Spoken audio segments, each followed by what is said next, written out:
Assalamualaikum warahmatullahi wabarakatuh. Subhanallah walhamdulillah wala ilaha illallah Allahu akbar la haula wala quwata illa billah. Sahabat salimah yang dirahmati Allah, untuk sajian hari ini tentang Nuzulul Quran. Nuzulul Quran adalah waktu turunnya Al-Quran. Apa fungsi Al-Quran diturunkan ke muka bumi? Al-Quran merupakan satu-satunya pedoman hidup bagi seluruh umat manusia. Al-Quran satu-satunya pedoman hidup yang komprehensif, yakni pedoman yang terukur, pedoman yang nyata, pedoman yang dapat dibuktikan dalam kehidupan manusia. Di antara keistimewaan Al-Quran, bahwa Al-Quran adalah hudal linnas, petunjuk untuk seluruh manusia, beda dengan kitab-kitab Allah yang lainnya. Contohnya kitab Taurat. Kitab Taurat diturunkan kepada Nabi Musa, itu hanya berlaku untuk kaum Nabi Musa, kaum Bani Israel. Tapi tidak dengan Al-Quran. Al-Quran berlaku untuk seluruh umat manusia. Al-Quran adalah pedoman yang tidak lapuk dengan waktu dan tidak lekang dengan zaman. Al-Quran berlaku hingga akhir zaman. Maka itulah fungsi Al-Quran diturunkan ke muka bumi. Bagi kita umat muslim, Al-Quran selain diimani, maka ada kewajiban yang lain. Tidak cukup Al-Quran itu hanya diimani. Tapi yang pertama, kita harus tilawah Al-Quran.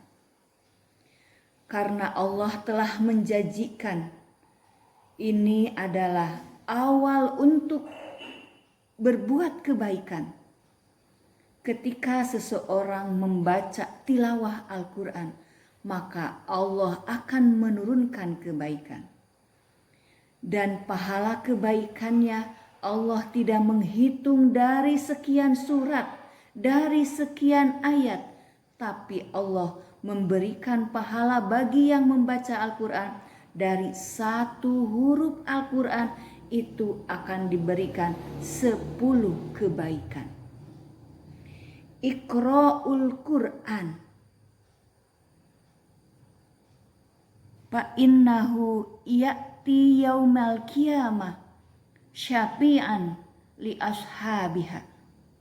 Bacalah Al-Quran, karena di hari kiamat Al-Quran akan menjadikan syafaat, Al-Quran akan menjadikan penolong.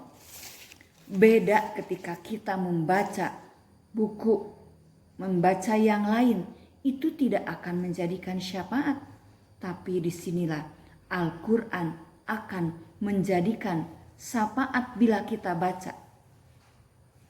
Kewajiban yang kedua terhadap Al-Quran adalah mentadaburinya dan mempelajarinya.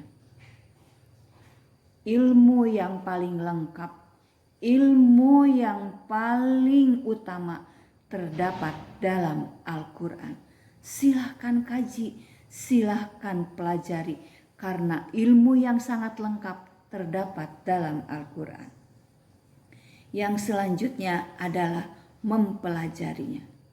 Sebaik-baik manusia adalah yang belajar dan mengajarkan Al-Quran.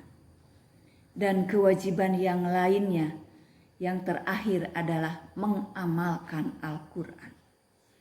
Membaca atau tilawah, mempelajari, mentadaburi, itu adalah sebagian dari mengamalkan Al-Quran. Tapi itu belum cukup. Jadikanlah Al-Quran di kehidupan kita sebagai kurikulum kehidupan. Ketika kita seorang pedagang, berpedomanlah kepada Al-Quran. Jadilah pedagang yang Qurani. Kita jadi pengajar, jadilah pelajar yang Qurani. Maka di bulan Ramadan ini, mari kita jadikan bahwa Al-Quran sebagai aplikasi dalam kehidupan sehari-hari. Itu yang dapat saya sampaikan. Pasti banyak kesalahan dan kehilafannya, mohon dimaafkan. Hasbunallah wa ni'mal wakil. Wassalamualaikum warahmatullahi wabarakatuh.